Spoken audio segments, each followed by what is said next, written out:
CSS and maybe focus on some Bootstrap as well, and just kind of do like a basic overview. I know when a lot of people start coding or start like getting interested in coding, HTML is kind of one of the first things that you learn. It's one of the most basic things, especially if you're doing anything on the web, which I think is the way that most development is going nowadays. I think a lot of stuff is web-based now, and you have at least web-based versions of software, so that everything can kind of be more cloud-based and easily accessible from everywhere. HTML and CSS, which is the kind of structure and style of a website, is really, really important. I think people don't usually think it's as important as it is. I come from a UI background, so for me this is very important, along with JavaScript and other UI elements. But I think a lot of times people underestimate how clients or customers view their applications, and you need to have one kind of a basic understanding of HTML, but you should also have a very basic understanding, and honestly a little bit more than a basic understanding, of styles and CSS, along with Bootstrap, which can help for like responsive websites if you want your website to look good on all the different devices, which is so critical now that everybody looks at stuff on their phones or tablets or whatever. You want to make sure that you don't have a site that just looks good on a huge computer monitor, and even that monitors come in all different sizes. Some people have really big monitors, and some people are working off of smaller laptops, so you want to make sure that when you are developing any type of website, whether it be like a full-blown web application or just a simple static web page, that it doesn't just look good on the monitor that you're creating it on. It's going to look good everywhere, and that it's responsive across all devices. So I'm going to start with HTML, and this is going to be going over some of the more basic points. So if you have absolutely no experience with HTML, this will be perfect for you. If you have a basic understanding and you just want to learn more and kind of relax, that's also absolutely perfect. But just kind of, I'll put it out there now that this is kind of more geared towards an entry-level audience, or some people that just want to pick up new skills that they aren't aware of or familiar with. So let's get started. Okay, so I'm also using W3 Schools for these kind of tutorials, and I'm just going to read through a lot of what they have. The site is really, good. I use it all the time. I even use it at work, if I have forgotten something, or if I'm stuck on something, or even just to see if there's a better way to do something. I really enjoy using this site as well. So what is HTML? HTML is the standard markup language for creating web pages. HTML stands for Hypertext Markup Language. HTML describes the structure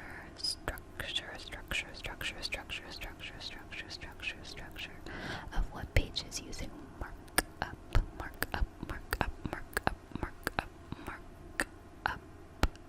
HTML elements are the building blocks of HTML pages. HTML elements are represented by tags. HTML tags label pieces of content such as a heading, paragraph, table, and so on.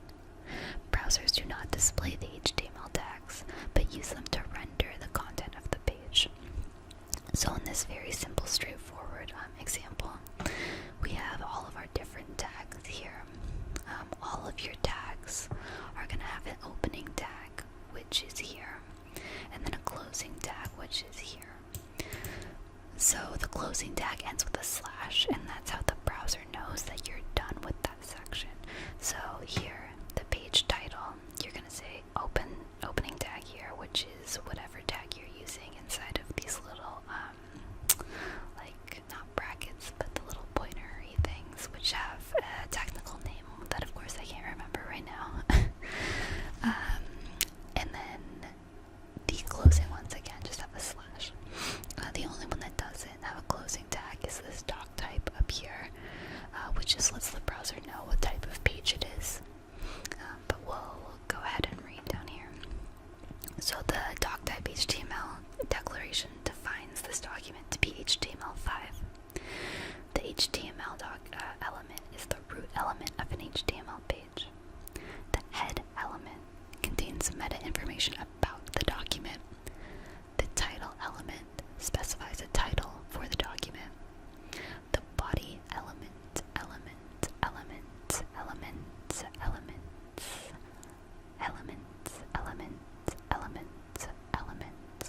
contains the visible page content. The H1 element defines a large heading.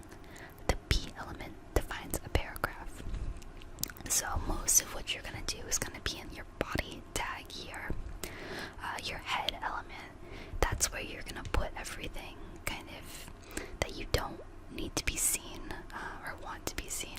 So that can include like links or references to other pages if you're using any type of like external style sheets, stuff like that can go in there, which you don't need to be concerned with now, but like links to other areas of your code can go in there.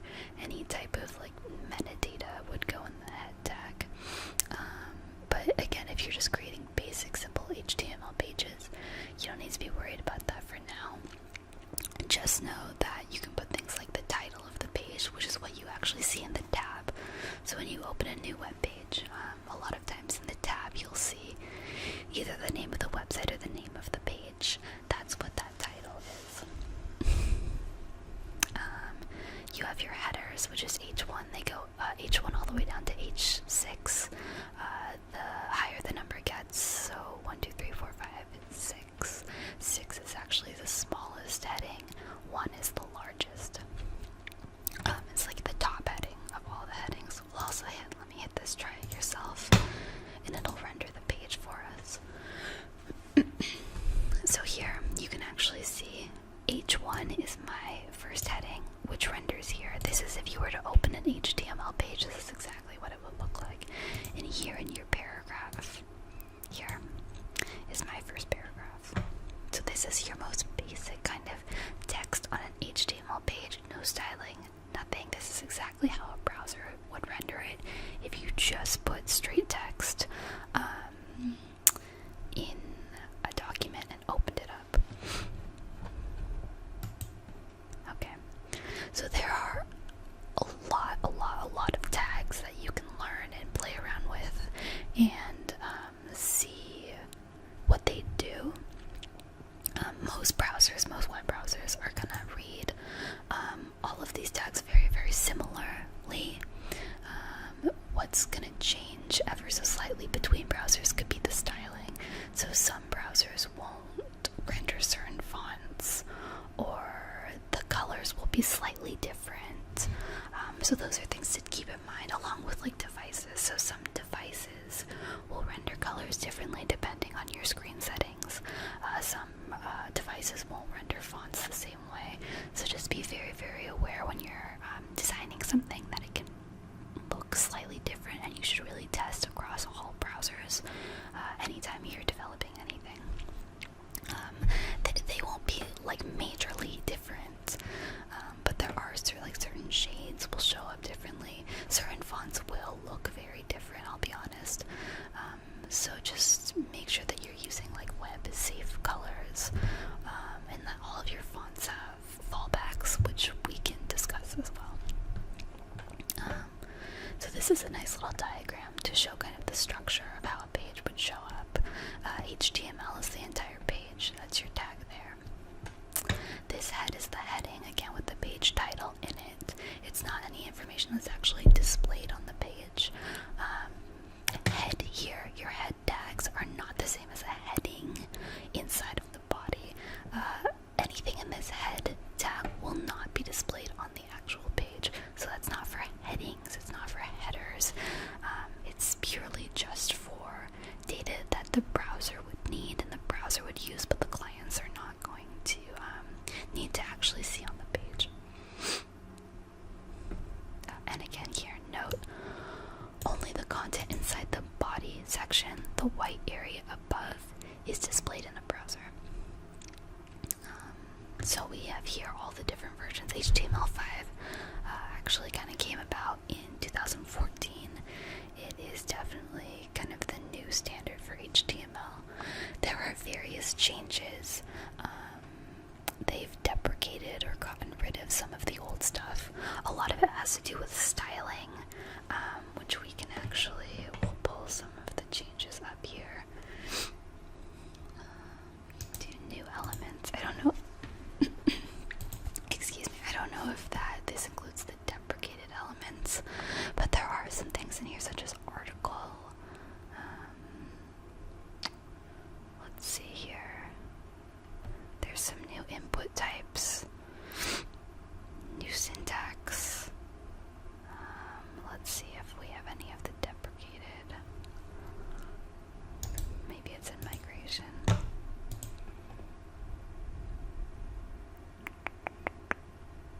No, I definitely read it here somewhere. It is somewhere in this, in here. It would be great if I had like bookmarks on the page or remembered where it was gonna be, but just be aware that there are some elements that have been deprecated.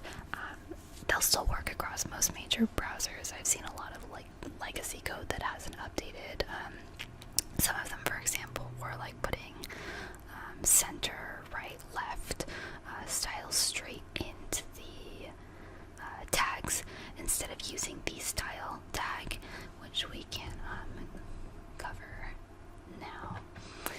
So that's just kind of the basic background of HTML. HTML is basically like the skeleton, excuse me, the skeleton of the site, right? So you're gonna kind of put your structure in there, put your bones in there, but you want to go back in and make it actually look visually appealing to users, right? Because they're not going to want to go to a site and just look at this boring site with no style to it. And that's just human nature, right? If you go to a website where there's too much stuff going on, it's just as bad in the opposite direction. No one wants to go to a website and see like strobe effects and flashing and everything's in neon, because you would be like, this is definitely 100% like a scam. And somebody is gonna give me a virus somehow, right?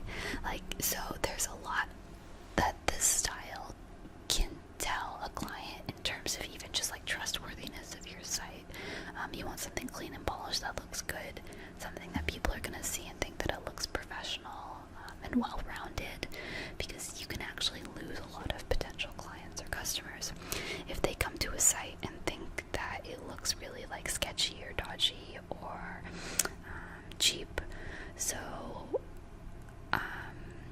it is very important to kind of learn how these styles work, and then also in the future, if you ever wanted to change your styles around, and maybe, you know, in the holidays you want to change the colors up, or if you have a sale, change the color or something. It's very important to also have a style kind of that's laid out in such a way that it can be changed dynamically, right? So you don't want to go through and add inline styles to everything, because then every time you have to update a color or a style, you're gonna have to go back in and update all of those inline. So this might not make sense to any of you, seeing as I have totally explained an aspect of the styles without actually going through it first. So let's take a look at inline styling or HTML styling, right? So in a line, you're gonna have your tag name, whether that be like P for paragraph or a span, and then you're gonna actually put your style in here. In these double quotes, you're gonna have all of your different styles. So you can have multiple in the same thing. This example here is just for the background color, right? So you have your style, and then in your tags here, you have your property. This is the background color property, and then you have your value here, here after the colon. So this is saying for the entire body, for this entire page here, you're going to take your background color and you're going to make it powder blue. So we'll open this so we can see what it looks like and start kind of messing around with it. So again, because we applied this to the body, it's going to make the entire page blue. We've also made the color property powder blue. So there are a lot of different style properties that you can mess around with, and honestly it just takes time, and it just is something you have to learn. It might be useful to like make yourself flashcards, but really it's just one of those things where the more you do it, the more you remember. Background color refers to the entire background. If you have just color, that's actually the text color. You can have font size, font weight, which is bold, or normal. You can also, it goes up, like if you want it really exact, 100, 200, 300, 400, 500, 600, like, so you can actually set the numerical the value of your font weight. But for most people, just normal or bold is fine. What else? I mean, again, there's so many of these that you can pick from. What else do we have? I wonder, it's probably a list on here if I was smart. Okay, again, see, color is the color of the actual text. You have font family. Font family is the font that's actually being used.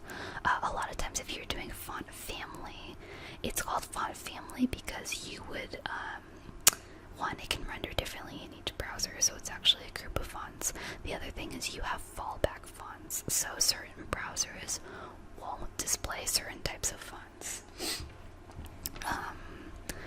And then what you do is you actually would add multiple different fonts here, going from the one you want the most to the one that you kind of, it's like your last resort in a way. So if they can't find the first font, the browser will roll back, or the device will roll to the second one. If it doesn't have that one, they'll keep rolling over into the last one.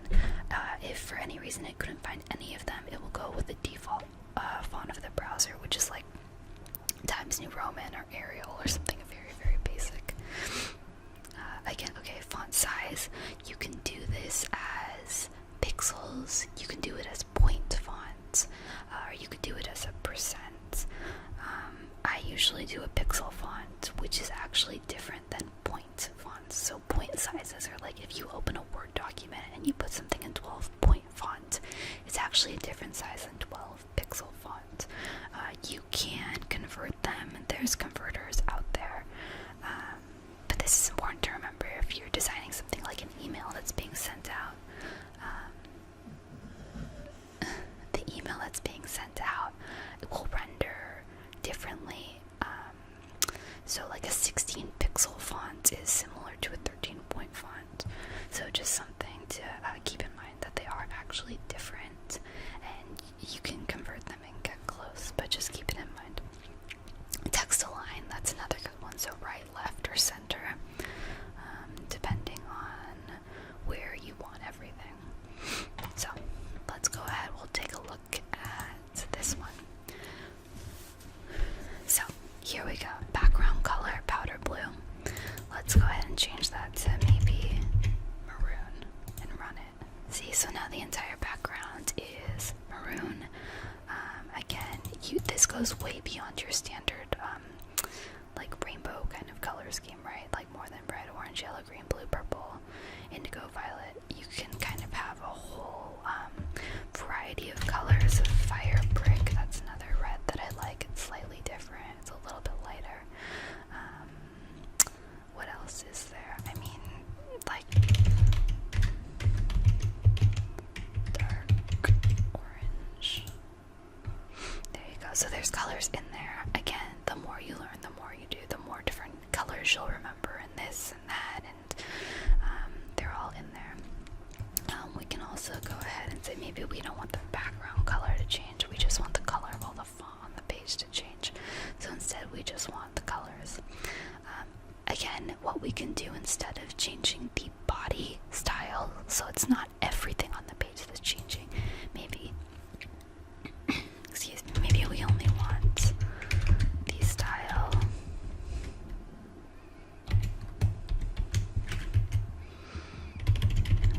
Background color of one element to change, and you also always end each of your styles with a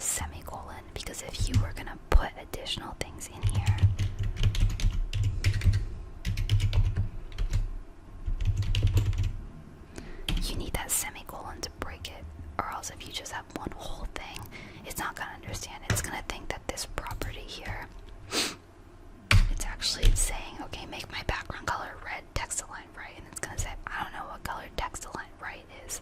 So make sure you have that semicolon in there to break every property that you're doing, right? So what this is doing, everything on the page is going to be dark orange, and it's going to be dark orange because we set the body to be dark orange, right? The background color is red for this first header, so here we go, red, text align right, it's moving everything to the right. So you can go ahead and do that, and kind of mess around with that, and we will go ahead and move on to maybe classes. So let's move to CSS. So what is CSS? CSS stands for cascading style sheets. CSS describes how HTML elements are to be displayed on the screen, paper, or in other media. CSS saves a lot of work. It can control the layout of multiple web pages all at once. External style sheets are stored in CSS files. And again, if you were to have an external style sheet, what you would do is you would link to it in the head tags of your page. If you were going to have everything all in one page, which you can with HTML, you can actually just put these in style tags. So let's take a look at this. Okay, so we have styles here.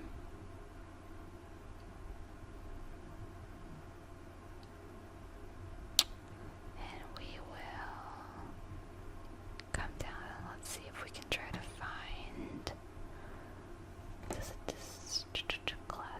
classes.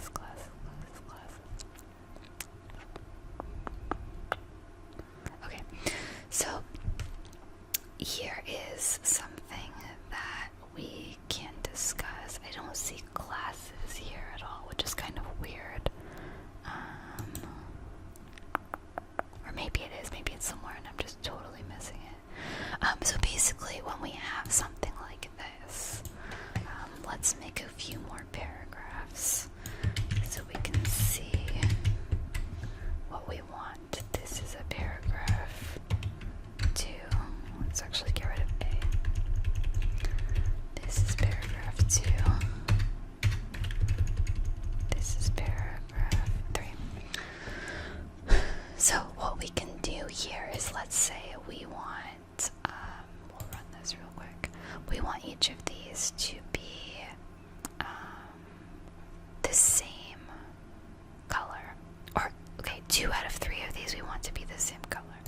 What we can do is, I'm just going to copy and paste this. Also, just to mention, it's not the best to put the style on the entire body unless you're absolutely sure you want it across the entire page.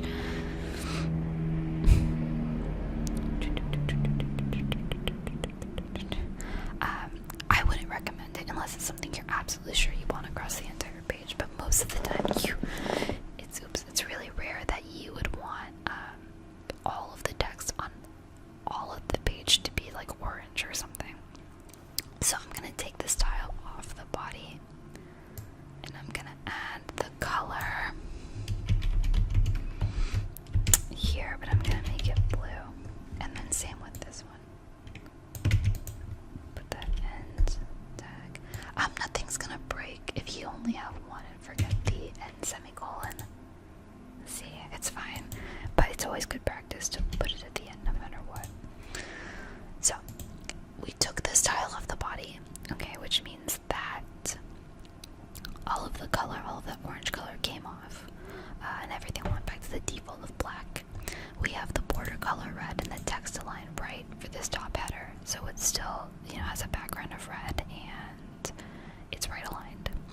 We manually added the color blue for the first paragraph and the second paragraph. The third paragraph has no styling. This is a very small segment of code, so it's not that big of a deal to come in excuse me, and add style to each of these individual paragraphs. But if you had a lot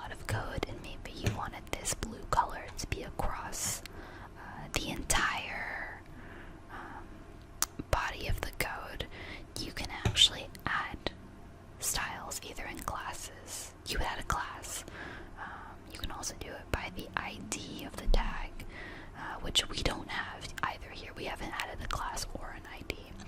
An ID is a unique identifier, so if you wanted to reference this particular paragraph only, you can add an ID.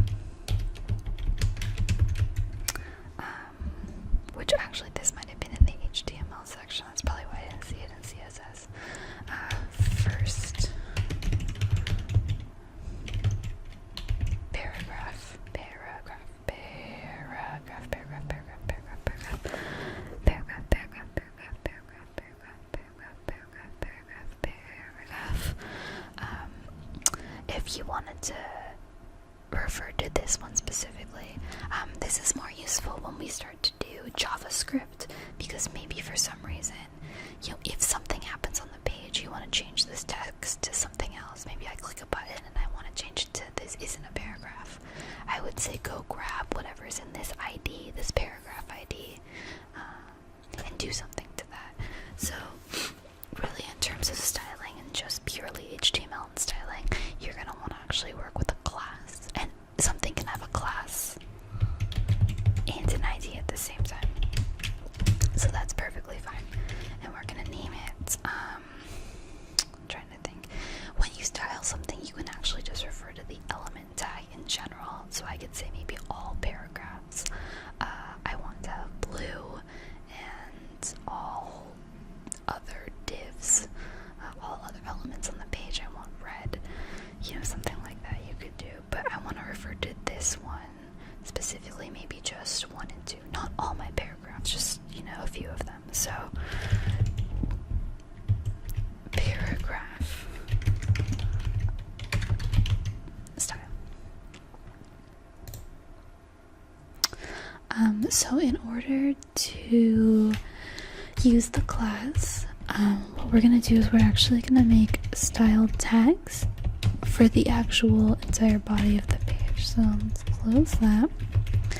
So like I was mentioning before, you could either have an external style sheet where you would have all your styles, which again is good for really big projects. I'm not going to make an external style sheet and link it for this again just because it's a few lines. So what you could do at the bottom is actually put style tags in there. What we are going to do is reference our class. So here, this paragraph style, you're going to add a period before a dot, and that's going to reference your class. And then we're going to put that same name, and anything that has this class is now going to have any of these attributes. So let's do this. We'll add our class to this one here. And you're also going to notice I'm not putting any inline style on this second one, but it is still on this first one. So I'm going to do font, weight, bold, and that's going to make everything with the class bold. So you can absolutely have a mix. You can have inline style and a class.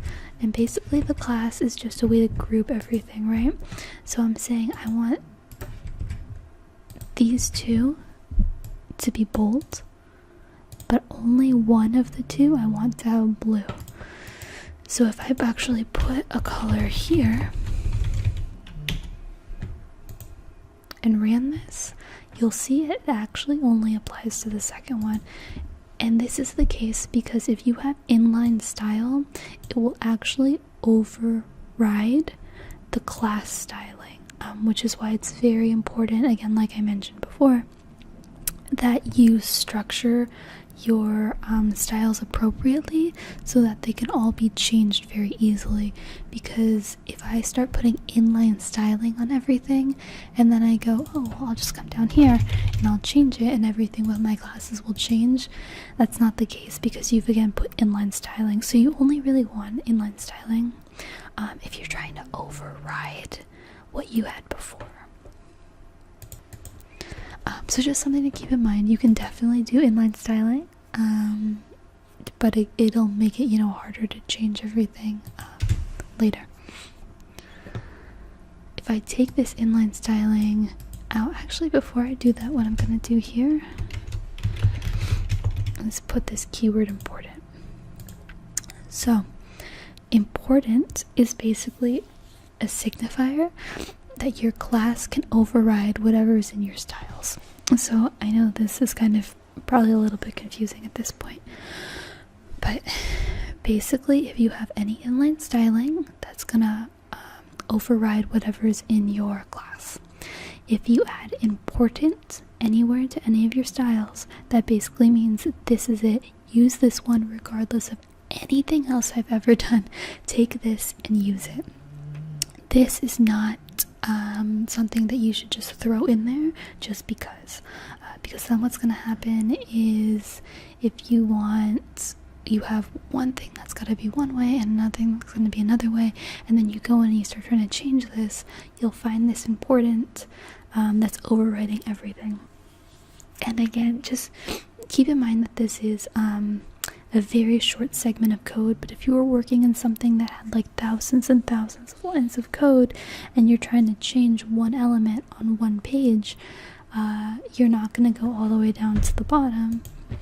These should be tabbed in. Sorry about that. Just for reference, you want to tab in your attributes or your properties. But again, if you have thousands and thousands of lines of code and you're going to add something and you're not going to realize, I can't believe I was working on this for like 20 minutes trying to figure out why it wasn't working. And it's because I had like I used important somewhere, and I really shouldn't have. So really, really, really try to stay away from this unless, you're trying to layer a bunch of different levels and there's no way around it, and you really need to override something. But I would recommend against this unless you absolutely needed it. Another time you can use it is if you were using like a style sheet. Let's say we'll discuss Bootstrap as well, but you're using some of their library and they have built-in code, built-in styles. Sometimes their styles will actually override the styles you want, and in times like that, sometimes I will use this important override. But other than that, really, really, really try to stay away from it. And if you can, try to stay away from inline styling, unless you really need it. There's nothing wrong with it. There's absolutely nothing wrong with using inline styling, but just be aware that, try as much as you can to use these classes, just because they group everything very, very nicely, and you can kind of change, multiple things at once by using this, as opposed to going back through each thing and changing it one by one. Okay, so finally we'll kind of wrap up just going over Bootstrap really quickly. Bootstrap is a really great framework that works with HTML, CSS, and JavaScript, and it helps to make sure that your websites are going to be responsive. So this is a really great thing to use because if you want to have a site that's going to work across all different types of devices, Bootstrap is great. It's responsive, which means it'll help you kind of take all of your code and automatically fit it to different screens. I won't go too much into it, just know that it's a tool that's out there. And again, they kind of have all of these classes built in so that everything will size appropriately. Really what they use is these columns. They use a grid system, a column system. And this is kind of what it looks like. So they have 12 columns across the page, and it's a way for you to divide your page so that everything responds appropriately when it's viewed on a different device.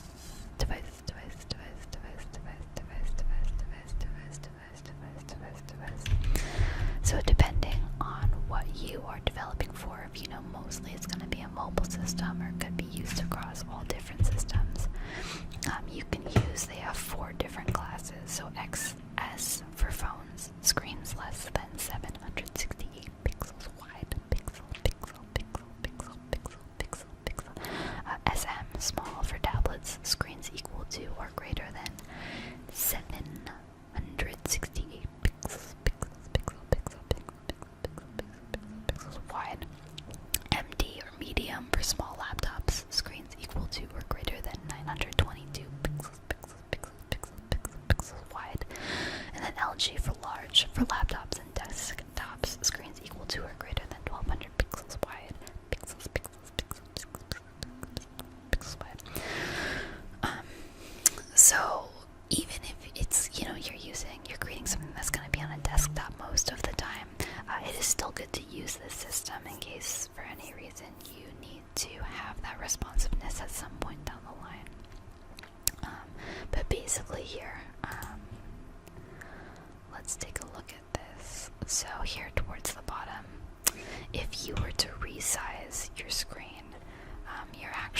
see that these will shrink and expand instead of just totally kind of go on top of one another.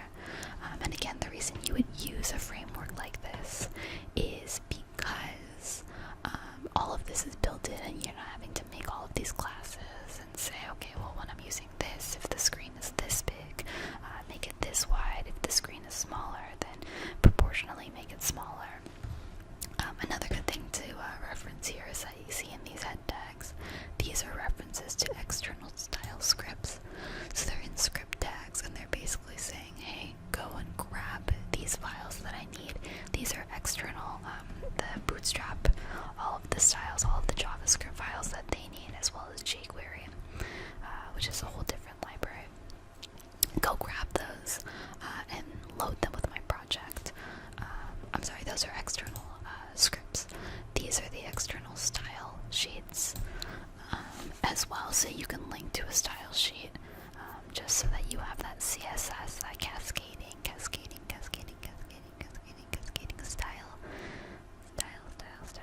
style sheet that you can use. Okay. So just quickly again, on Bootstrap, they have their own website with documentation, so you can kind of see all of the things that they have in here, just so that you don't have to build them yourself. They have a lot of different classes, so they have like a warning class or a danger class here.